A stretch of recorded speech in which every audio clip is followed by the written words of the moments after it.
The first day of school always carried the weight of expectation.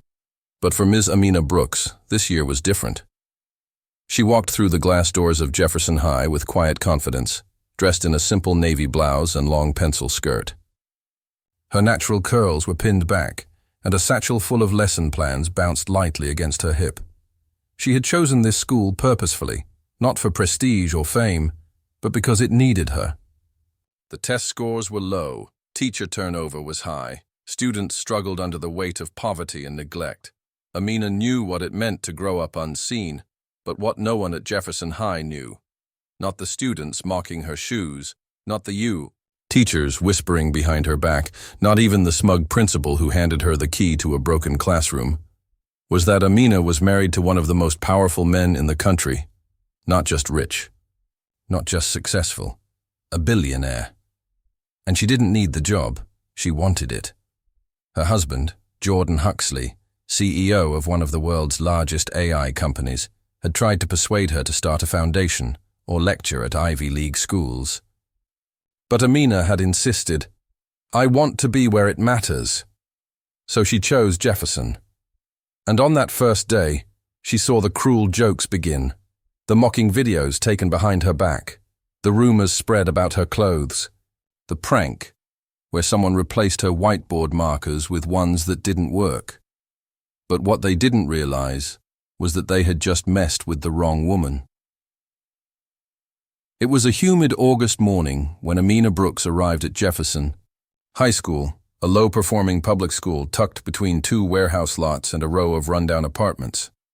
The sun hadn't quite risen above the rooftops, and the building, with its graffiti-tagged bricks and flickering marquee, looked more like a prison than a place of learning. Still, Amina's steps were steady, purposeful. She adjusted the strap of her canvas satchel and walked toward the main entrance, ignoring the whispers and side glances from a cluster of students loitering near the gate.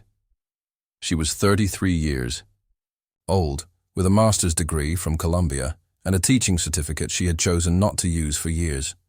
She hadn't needed to. Her life was comfortable, lavish even, but that comfort was earned through her husband's work, not her own. And now Amina wanted something different, something real. She wanted to teach. Jefferson High had been on a list, a long, anonymous list of failing schools in need of experienced, resilient educators. Amina had chosen it deliberately. The interview had been short.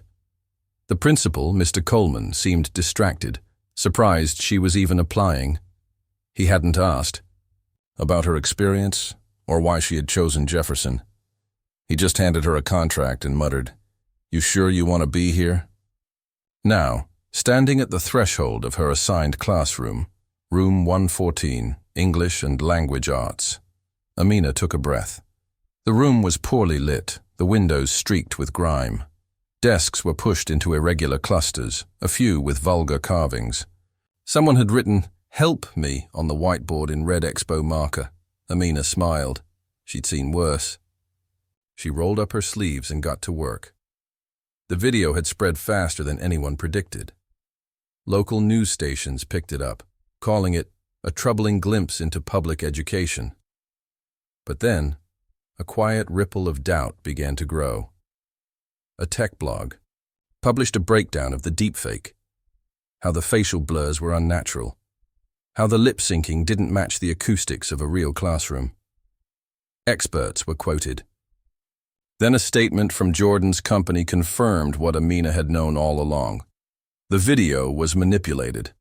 "I didn't ask them to issue anything," she told Jordan that night, sitting on their balcony. "But thank you." "I didn't either," he replied. "My team watches over you, always." Within a week, the narrative flipped. The students who had helped create the video were identified. One of them, a junior named Brian, was found bragging about the editing process in a group chat that had been leaked to school administrators. Screenshots made their way online. The school was forced to act. Principal Coleman was called to a press conference by the district superintendent. "We are deeply sorry for the harm caused to Ms. Brooks," he said stiffly, reading from a prepared statement. "A full investigation is underway." But Amina was done waiting for institutions to protect her. She stood in front of her class. The following Monday, eyes scanning the room. It was packed. Not just students, but teachers, parents, even a local reporter. "I came here to teach," she began, her voice clear. "Not to be a savior, not to be a target, but because I believe in what school can be." There was silence. Then Karina, the shy girl who once questioned her place, stood up. "We're sorry," she said, and looked down. Others followed. "I was part of it," Lamar admitted. "I didn't think you'd stay. No one ever does." "I'm not going anywhere," Amina replied. She didn't gloat. She didn't need to. The shame in their eyes was enough. That week, something shifted at Jefferson. Teachers who once ignored Amina began offering help. One shared her classroom projector. Another gave her a coveted schedule slot. The secretary, who once sneered now, addressed her politely. Parents began showing up to meetings. Students stayed after class to talk. Her room, room 114, became a hub, a safe space. There were still rough days, but the tide had turned. At home, Jordan surprised her with news. "A documentary team wants to tell your story." She shook her head. "Not yet. This isn't about me." But inside, Amina knew she had survived something few could, and remained whole. And she wasn't done yet. The second semester began with a whisper of change in the halls of Jefferson High. Gone was the fog of indifference. In its place, tension, yes, but a tension that hinted at something new. Possibility. Hope. Amina noticed it first in small ways. Students who once dozed off in the back row were now turning in assignments. Jamal, who hadn't brought a pencil since September, started arriving early. He waited at the door for her each morning. "I started reading that book you gave me," he said, holding up The Hate You Give. "It ain't bad. That alone was a revolution, but it didn't stop there." Amina began collaborating with other teachers, those who once kept their distance. Ms. Delgado from Social Studies asked if they could co-plan a unit on protest literature. Mr. Harmon from Science invited her to sit in on his environmental justice module. They built a series of cross-disciplinary lessons that wove together climate change, civic responsibility, and storytelling. Students lit up. For the first time, they weren't just being told what to learn, they were discovering why it mattered. Then came the assembly. The school was celebrating Black History Month, and the administration, under pressure to make things right, asked Amina to lead the event. "I'd rather let the students lead," she replied, and so they did. Karina delivered a spoken word poem that made even the gruffest PE teacher tear up. Lamar and Brian, former antagonists, presented a video about modern Black inventors. The crowd rose in a standing ovation before the principal could even reach the microphone. From that moment, the school began to feel different. Outside, eyes began watching Jefferson. A blog post about Amina's classroom went viral. Then came a short feature on NPR. The superintendent stopped by unannounced one Friday, sitting quietly in the back of her room while she led a discussion on Beloved. "She has them thinking," he said afterward. "That's rare." Teachers from nearby schools visited to observe.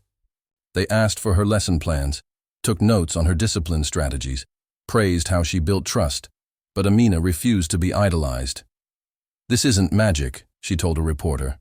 "This is work, and it's not just mine. It belongs to every student who decided to stay, every teacher who showed up, even the ones who doubted me, because now they're learning too." By May, Jefferson had a new nickname among students, J High Reborn. It was cheesy, yes, but it stuck. The walls were cleaner, classrooms brighter. A group of seniors proposed a mural project. Amina's room became the de facto art lab as they drafted. Sketches during lunch. Jordan visited more often, quietly, respectfully, always keeping to the shadows. "They don't need a billionaire," Amina said. "They just need belief." Still, when he donated laptops for every student and set up a community scholarship fund, no one complained. On the last day of school, room 114 was packed. not because of grades or tests, but because the students didn't want to say goodbye. "You changed us," Jamal said. "No," Amina replied. "You let me see you. That's the difference." She didn't cry until she got home. But when she did, Jordan held her hand and said, "You changed the world, one room at a time." And that was enough. It started with a tweet. A local journalist, intrigued by the buzz around Jefferson High, decided to dig deeper. What she found was a marriage certificate buried in a public record database. Amina Brooks, formerly Amina Wells, was married to none other than Jordan Brooks, the billionaire, tech investor who'd been dubbed the Black Elon Musk. The tweet read, "Can confirm, Ms. Brooks at Jefferson High is married to Jordan Brooks. She's not just a great teacher. She's the wife of one of the richest men in America. Why hasn't this come up until now?" The news exploded. It hit every platform within hours. Blogs, news sites, opinion columns. Some praised her humility, others questioned her motives. A few accused her of conducting a social experiment. At Jefferson, reactions were mixed. "She's rich, like billionaire rich?" Lamar asked. "She doesn't act rich," Karina said. Jamal frowned. "She's still real to me. I don't care how much money she has." The school buzzed with speculation. Staff avoided her in the hallways, unsure whether to congratulate her or question her. Even Principal Coleman seemed rattled. Amina, meanwhile, stayed quiet. But when the media trucks showed up outside the school, she knew she had to speak. At the next school-wide assembly, she stepped onto the stage alone. "Yes," she said, facing the crowd. "I'm married to Jordan Brooks. I didn't tell you because it wasn't relevant to the work we were doing. I didn't come here to play hero or to hide. I came here to teach." Silence. Then a student in the back shouted, "We already knew you were a queen, Ms. Brooks." Laughter, applause, relief. Over the next few weeks, the buzz died down. The students stayed the same. The work continued. But something had shifted. With the truth out, Amina found a new kind of power, not rooted in secrecy, but in transparency. She could now connect her two worlds, education and philanthropy. She launched a summer literacy program with Jordan's help. They funded teacher training workshops. They created a quiet scholarship for students wanting to pursue education degrees, and, through it all, she remained in room 114 because that was where she belonged. By the time the next school year began, Jefferson High was no longer a punchline in district meetings. It was a case study. There were more visitors now, not just reporters and philanthropists, but policymakers, researchers, and documentary filmmakers. Some came to meet Amina. Others came to study the shift they couldn't quite believe was real. But all of them came with questions. How did this happen? The truth, Amina always said, was not found in one big moment. It was found in the daily choices, the hard ones. Staying when she wanted to leave, listening when she could have lectured, showing up even when she was underestimated or hated. By fall, Jefferson had its first wait list. Students who once transferred out now fought to transfer in. The autumn breeze swept through the hallways of Jefferson High, carrying with it the subtle hum of change. What had once been a school resigned to its fate was now a beacon, a symbol of what was possible when belief met action. The classrooms buzzed with energy.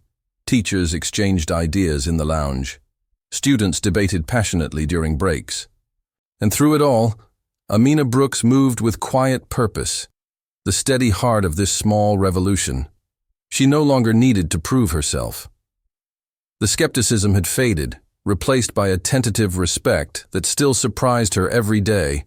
But with respect came new demands. Invitations to speak at conferences, offers to expand her programs, requests from media outlets eager for exclusives. The outside world was watching and waiting.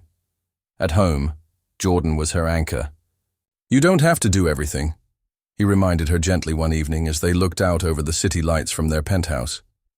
"You've already changed so much." Amina smiled but knew the truth. Change was only beginning.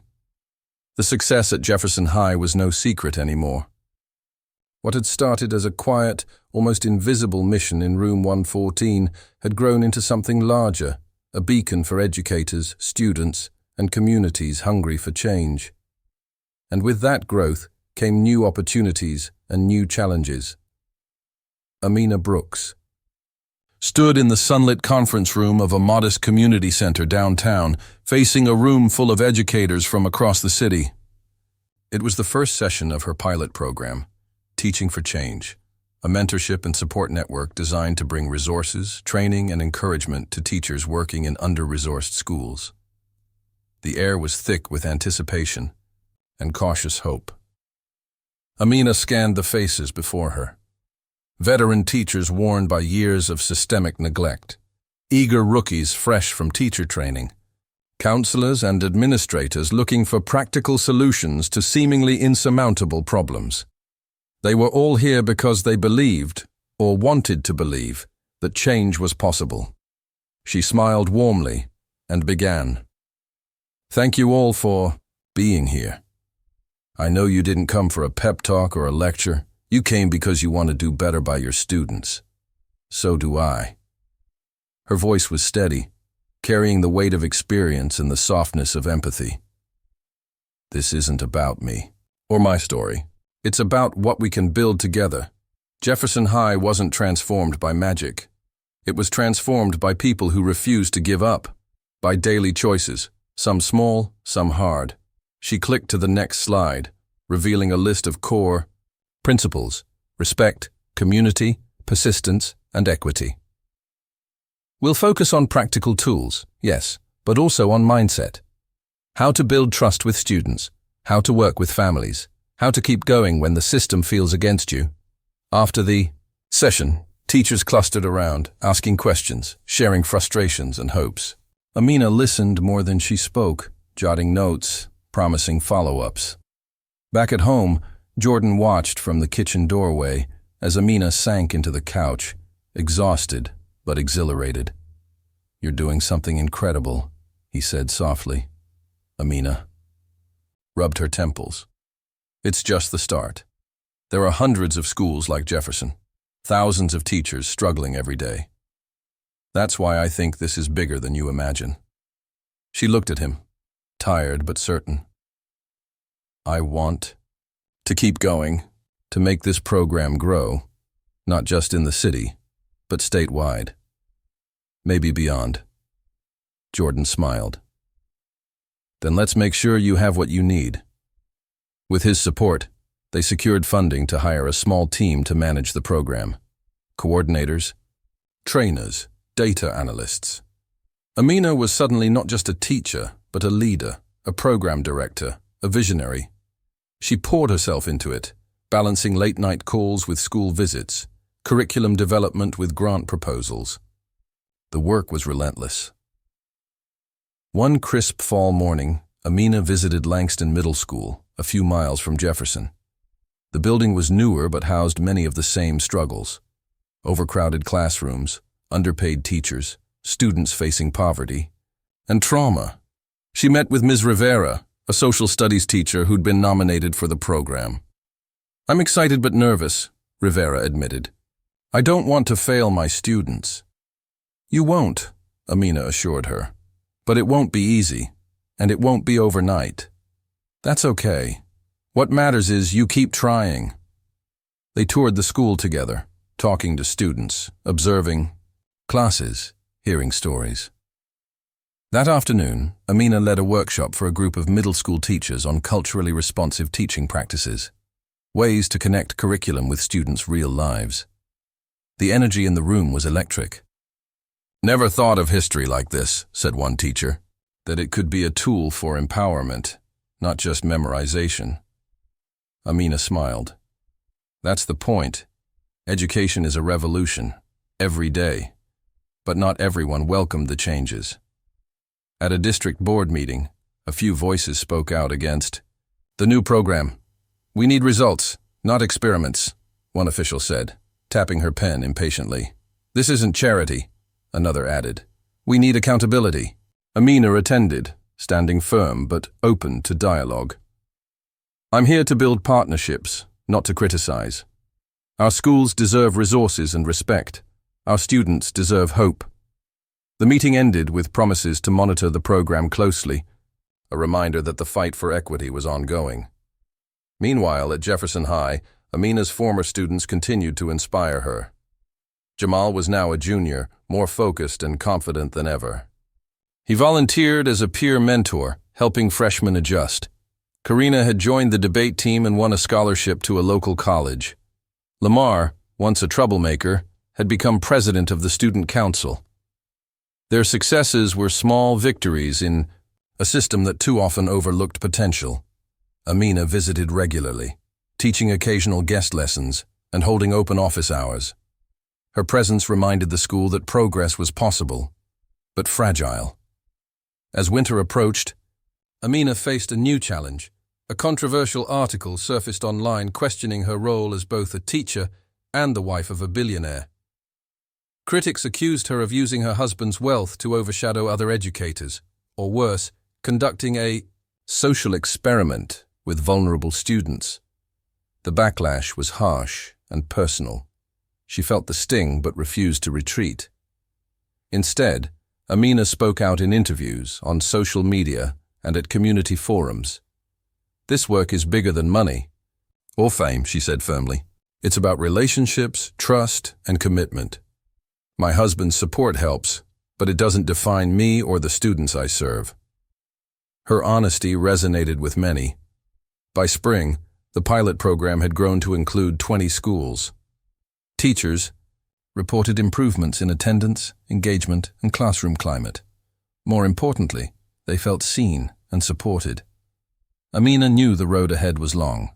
Systemic change didn't happen with one program or one person, but she also knew that impact rippled outward, from one classroom to many, from one teacher to a whole community. One afternoon, as cherry blossoms bloomed outside her window, Amina sat at her desk drafting a letter to the state education commissioner.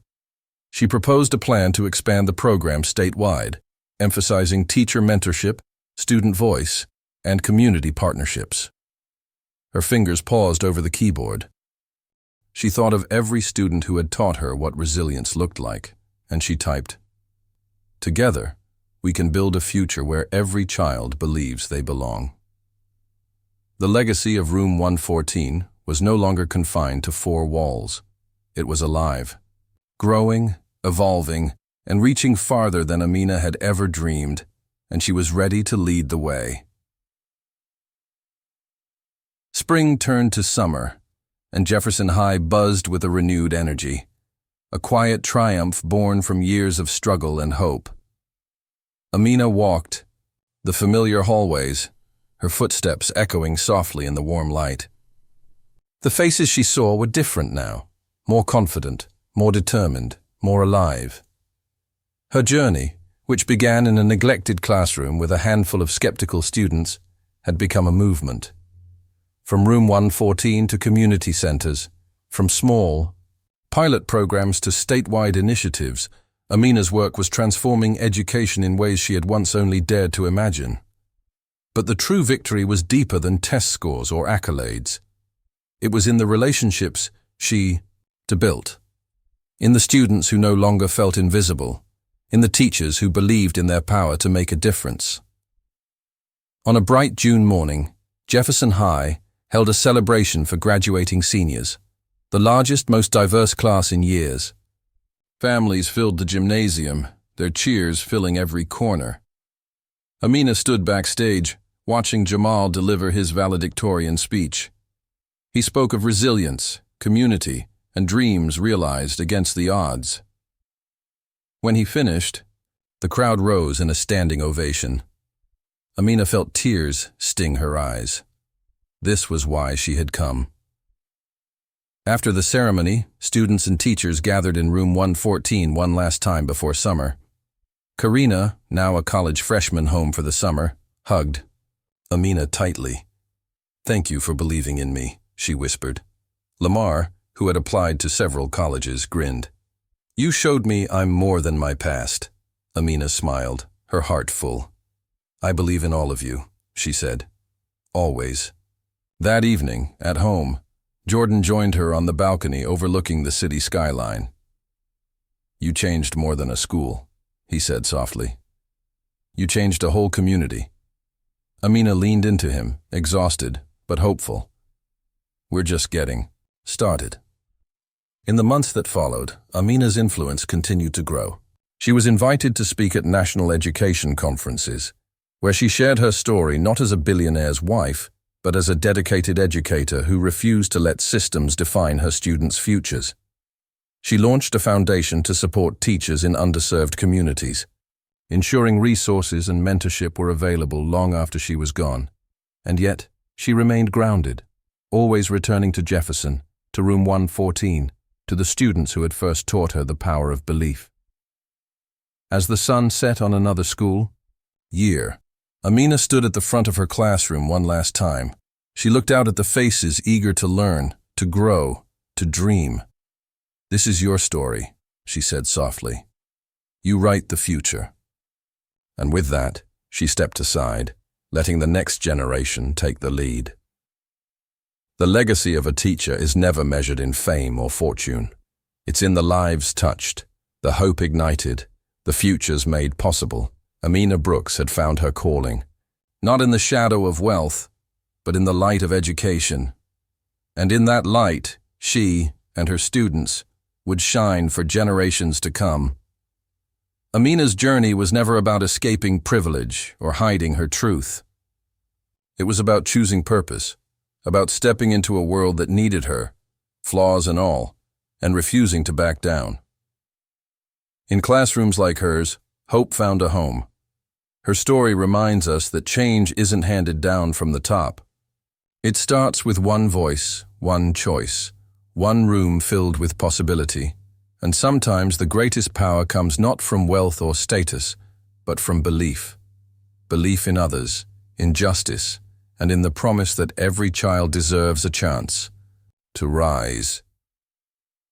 As Amina's story closes here, the story of every teacher, student, and community striving for something better continues, brighter and stronger than ever, because the future is written every day by those brave enough to teach, to learn, and to lead.